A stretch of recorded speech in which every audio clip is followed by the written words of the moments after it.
Hi, everybody. Happy Sunday night to you. It is meteorologist Matt Wintz here for Region Weather. Hope you had a nice weekend. Obviously, we've been doing just a little bit of cleanup over the last couple days, trying to get everything kind of out of the way so we can go about life and business here across Northwest Indiana. So it's been an interesting but much needed calm weekend across the region.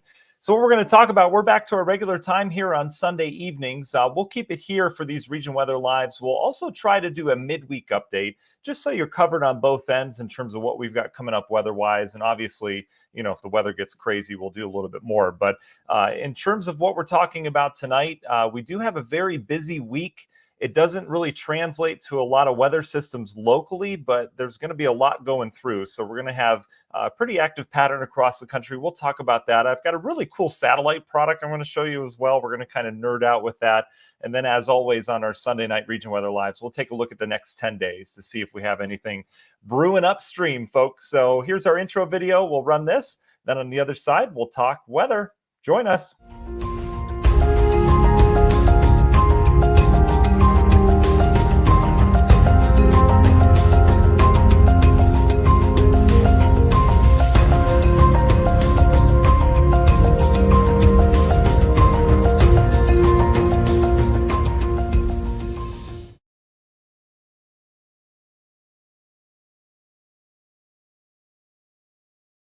And welcome in, everybody. Hope you had a nice weekend. It's nice to just chat calm weather. I was talking to my co-anchors over the course of the weekend, just how well I slept personally, not having a snowstorm to talk about, because when there's a snowstorm in the forecast, I'm telling you, every single meteorologist is just running through their head constantly. We don't get much sleep, regardless of whether it's going to be a big deal or not. And it's just really nice to have a quiet weather pattern setting in. So I've slept like a bear. I don't know about you guys. It's been great.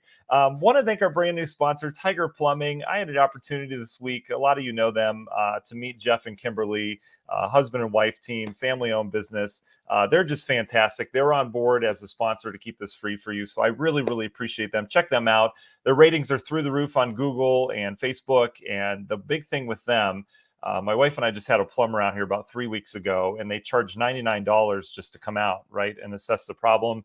Jeff and Kim at Tiger Plumbing don't charge anything to come visit. So I think that's super cool, and they're local to the region. Also sponsored by Griegers, you know them, and Valpo, great car dealership, award-winning. And they're just fantastic. We've had them on board for about a week and a half now, so we appreciate them. All right, so let's get into the map, shall we? In terms of the weather here near term, that's where I want to start. We've got a weak system moving through tonight. The thought that we get some winter precip out of this, a little freezing drizzle and some snow, is kind of dwindling. I was just going back and forth with the National Weather Service, and they're kind of thinking the same thing. I'll show you why. Here's what we're picking up on. There's a cold front coming through tonight. You notice the winds were kind of gusty over the weekend. This front that goes through is just going to bring us some cold air tomorrow, but this is the NAM nest. You notice how it's spitting out a pretty decent area of snow that moves through during the early morning hours, right? It's quick, but it's certainly noticeable on there. And you can see as that moves through, kind of kicks off some lake effect in Michigan. Nothing really locally other than that quick hit of snow. And then as we go over the next couple of days, you notice that flow continues out of the northwest. That will continue to bring in the colder air, but really most of the snow staying off towards the north. So this is what my concern is tonight. Are we going to have slick roads tomorrow morning with some freezing drizzle and some snow? And where are we getting the freezing drizzle? I don't see any pink on there, you're asking. Well, when you don't have enough lift in the atmosphere, sometimes that moisture gets trapped below the clouds, and it doesn't really have a reason to produce snowflakes. And so overnight tonight, there's not a lot of lift with this system coming in. And so there likely is going to be some moisture trapped. And with ground temperatures in the 20s, air temperatures in the 20s, that moisture would likely freeze. And that's where you get your freezing drizzle. But we've got a really cool satellite product. So this is our normal satellite you're looking at. This is the infrared. So you could see some details on there with the clouds. You can see that little layer coming in from Illinois. But there's another product called the Nighttime Microphysics. Super geeky, right? Look at the cool colors on this thing, right? This helps us to see areas of moisture in the atmosphere at night where we don't get a true read from satellite. And so what you're looking at here, this area in yellow, is an area of moisture at the mid levels. and that would be enough to squeeze out some flurries or some freezing drizzle. And again, that's what we're going to watch as it moves in. There hasn't been much with this system up towards the north. There's been some light snow up in Wisconsin. And again, this is not going to be a huge deal tonight, but it may be enough to squeeze out either some flurries or some wintry precip, which would be mainly in the form of flurries and some freezing drizzle. So may have some slick spots tomorrow morning. Again, the bottom side of this, it's going to kind of curl through northwest Indiana, will likely start to erode. We've got some drier air in there as well. This is a very thin layer of moisture, so we'll see. You don't need to know all that. You just need to know what our forecast said earlier, which was, yeah, we have a chance of some flurries and some freezing drizzle tonight, all right? So that's what we're dealing with. All right, so let's get into the next couple days. I'm going to close these out. We're going to get into some of the bigger picture maps here as we go through your work week. My main point of these every Sunday night is going to be just to give you an idea of what we've got weather-wise coming our way this week. That way there's no surprises, and especially in the summertime when we get thunderstorms or big cold fronts or a sharp change or something like that.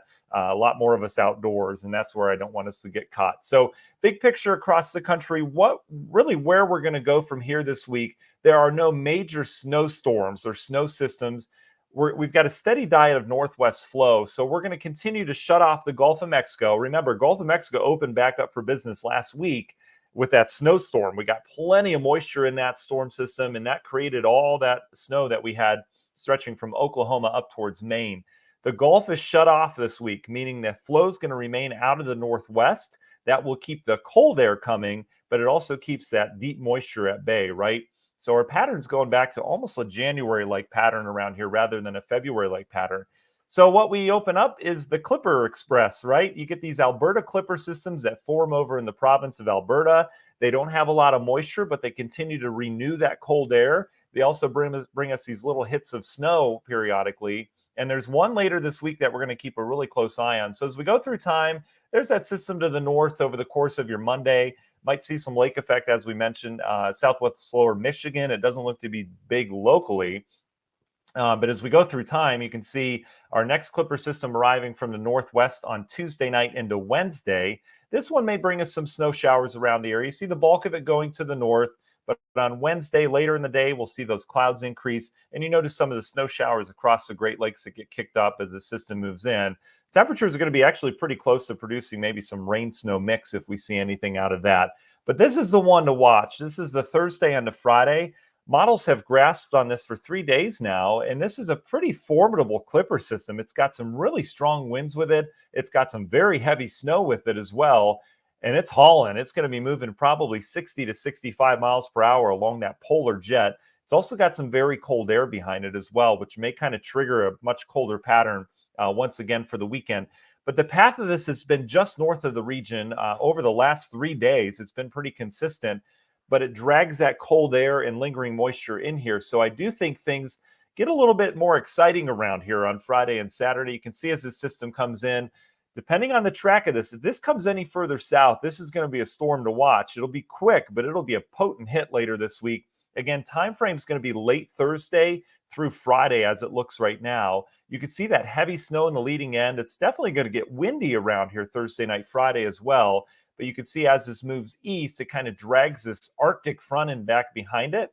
So by Friday, what we're dealing with is some snow and wind, maybe mixed with rain because our temperatures will initially be warm. But then as that Arctic front moves through, boy, is it going to get cold in a hurry. This would be a sharp punch of cold air. So we'd likely go from maybe mid to upper 30s all the way down into the teens in a matter of hours. And you can see the snow that it trips up. That's Friday night. A pretty good, decent area of snow moves across the area. And then we deal with lake effect. We'll have a north wind. So that's conducive to decent lake effect banding in the region. So that Friday, Saturday time frame is the one to watch this week. Again, just put it in the back of your head right now that really our next major system is going to be Friday, Saturday locally. And look at this cold air with this. Goes all the way down to Florida once again. Just a straight down punch of cold air where they're likely going to have sub-freezing temperatures all the way down towards the Gulf Coast. A very, very cold Arctic high settles in beyond that. And then perhaps some of the modeling's hinted at this. We might warm up a little bit next week. How about that? I mean, we're still 10 days away from this, but it does look like all indication is on most of the models that we have at least a little taste of some warmer air around here. What's that mean for us? As of right now, it looks like 30s and 40s, but you never know with that. So where does the snow fall from here? Let's take a look at that. I want to go to this product right here, and I'm going to zoom in a little bit. We'll take a look at the snow, especially that Friday, Saturday snow is kind of interesting. Let's zoom in here so we can see it a little bit better. All right, here we go. So let's go through time. Again, not a lot of snow earlier on in the week.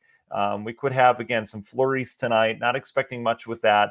That Wednesday, Thursday system may bring us some more light snow mixed with some rain, but you can see amounts are generally light through midweek. The bulk of the action up in Michigan and areas of Canada.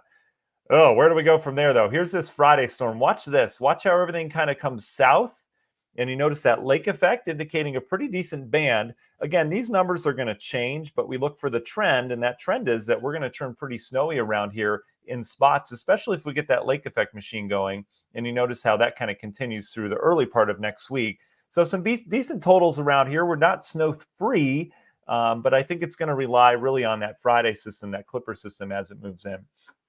In terms of temperatures, this is one of the model outputs in terms of what the temps are going to do over the next 10 days. You notice for Valentine's Day, perhaps leading into it, Valentine's Day Eve, we may have a cold snap. Again, this could change. This is just some of the modeling on the numbers, but they're all indicating that Saturday, Sunday time frame does look pretty cold around here behind the front. So maybe some good cuddling weather for all those folks that are celebrating Valentine's Day full force. And then you can see this is the GFS model indicating some cold air coming in this weekend as well, 20s and 30s likely. And then look at next week on the GFS 49. How about that? That'd feel nice. That's in 2 weeks. Again, this will change. These numbers fluctuate all the time, but it's interesting to see trends for sure. And then I want to show you the ensemble real quick. So when we look at deterministic versus ensemble, the deterministic is a blend of a ton of different model runs, right?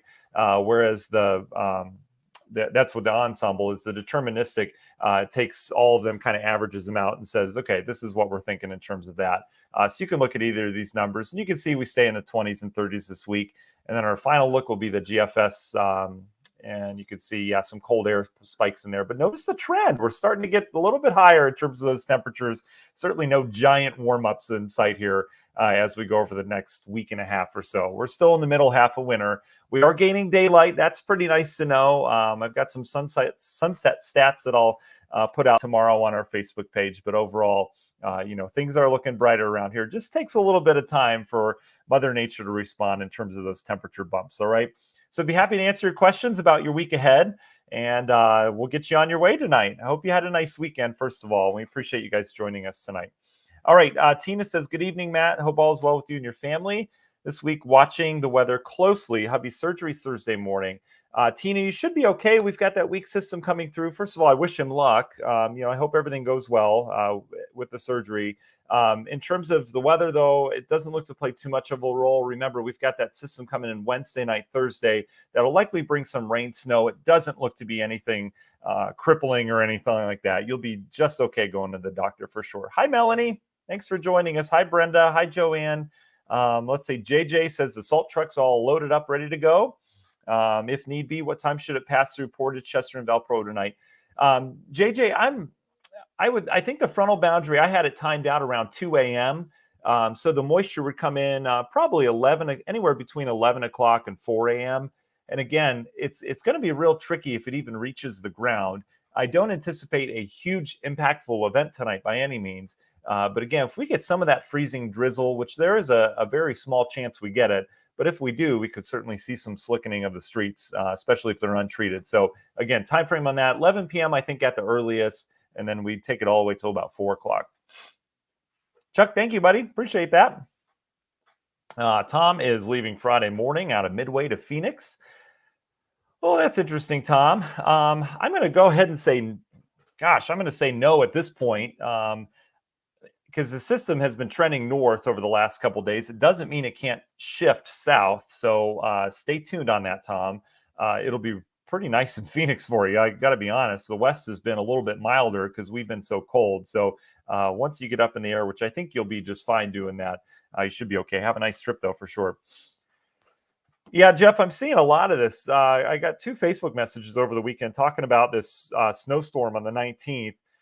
We can look at it. Again, that's way too early to call. One of the things to note is that the GFS is always picking up on snowstorms in the 15-day range. So A lot of these sources that are talking about this are obviously trying to, well, I would imagine trying to get clicks, right? They're trying to get that click rate up because they don't have a lot of weather to talk about this week. But the fact is, it's way too early to call something like that. So let's look at it. Here we go. This is the GFS model. This is the latest run that just came out a couple hours ago here. And as we go through time, there's that clipper. It has most of it passing to the north before that cold air swings in behind that. So the GFS is a little bit behind. So let's fast forward to the 18th, shall we? And then we'll see what we got going on here. So there's that system. All right, here we go up to the 18th. We're now at the 17th. There's not much going on. And here we go. This is the system they're watching. So it's not the 18th anymore. It's now the 19th. And this, if this even happens, I mean, this is so far out right now. This, to me, looks like it would have some warm air on the front end of it. So we'd likely be rain. And then the snow doesn't look to be too big of a deal on that track. But I don't even want to get into the weeds on this because, again, this is too far out. This system is going to disappear over the next couple of days, or it's going to shift or dephase or come together a different way. So way too early to look on that. But just so you know, Jeff, that is what people are looking at. They're seeing some kind of storm system in the modeling 10 to 15 days from now, and they're thinking it's crucial information to get out to the public. And it's not. So there you go. Yeah, Amanda, that's the same storm. That's not it. No, I see no monster storms in the next 10 days or so. That Friday one's going to be good to watch, but not a monster storm.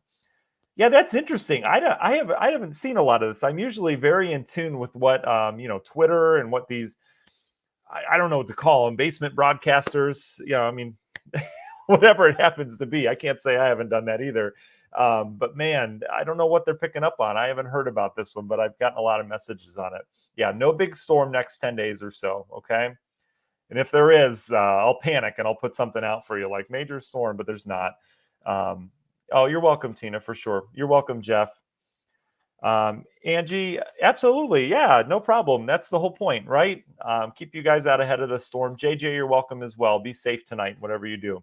All right. So that's really what we're looking at. And we've got a pretty quiet pattern this week. Again, I'll have my eyes later this week on that Friday, Saturday system. I think that's our next notable weather pattern disruptor across the Great Lakes. But in terms of big storms or anything like that, I just don't see them this week or the next 10 days. Beyond that, we will likely turn active again. It's February.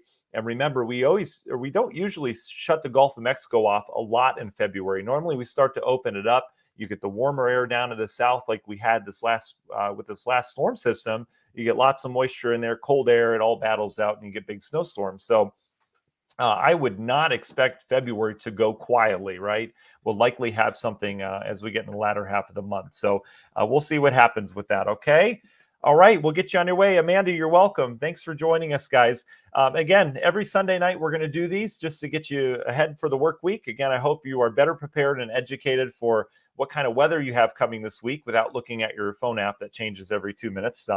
We'll go from there, okay? Oh, a couple final questions coming in. I'll answer these before we go. Tammy says, is there going to be freezing rain tomorrow morning? So, Tammy, we mentioned that beginning of the broadcast. There's a weak little ripple of energy coming through that may trigger some flurries or light freezing rain tonight. It doesn't look to be a huge widespread problem, but it's going to be something we have to watch for. So there's the chance for it. It's kind of a lower end chance. And again, that would happen anywhere between, I would say, 11 p.m. and about 4 a.m. So as long as the roads are treated, we'll be okay. But it's just a little thing swinging in here from the west that we'll have to watch. Again, not a big system, just a little ripple. And sometimes these little areas of energy can be little nuisances where they cause the most problems. So that's why we'll keep an eye on it. And I'll have a radar update for you if needed overnight into the morning hours, okay? Let's see. Chris asked a great question. At what point does the certainty of forecast go down to zero further into the future? Does it even matter talking 2 weeks out? Chris, so that's a wonderful, valid question. So in terms of forecasting, really over the last, let's say 10, 15 years, let's talk about where we've gone to where we are now. Before, the 5-day forecast used to be huge, right? We do 5-day forecasts, so we could say it with some accuracy, right? Day 6 and 7 became pretty inaccurate. Nowadays, we can forecast the next 7 days pretty accurately. We can pick up on storm systems. We can pick on pattern changes, temperatures. Some of that will fluctuate. The thing that fluctuates the most is the path that storms take. Temperatures tend to be pretty locked in unless it's determined by a path of a storm, right? Warm versus cold side of it. But in terms of 2 weeks out, models, if they get the beginning 5 days wrong, right? If something's off in that, then it's going to send it further off in the long run. So, at what point do we kind of lose credibility in the modeling and don't pay attention to it? We can look at it 2 weeks out because there may be some accuracy to it. It may pick up on some kind of storm system somewhere. But in terms of the details of it, we can't do that. We can't get comfortable with that. So, the fact that the models are saying there's some kind of storm system, the GFS does, Euro doesn't have it, but if the GFS is picking up on some kind of storm system, day 10 through 15, we'll keep an eye on it, right? But what are we going to do about it today anyway? But as we get towards day 7, 8, and 9, that's when we start to hone in on, does the GFS still have it? And if it does the Euro pick up on some kind of wave that's similar? Do the other major models pick up on it? If they're all starting to pick up on something, like last week's snowstorm, for example, we picked up on that day 7 and 8, right? All the models kind of agreed on something happening. That's when we can say, hey, there's some credibility to that for sure. I hope that helps. Oh, Chris, absolutely, buddy. Yeah, even if there's no respect, trust me, I'm used to.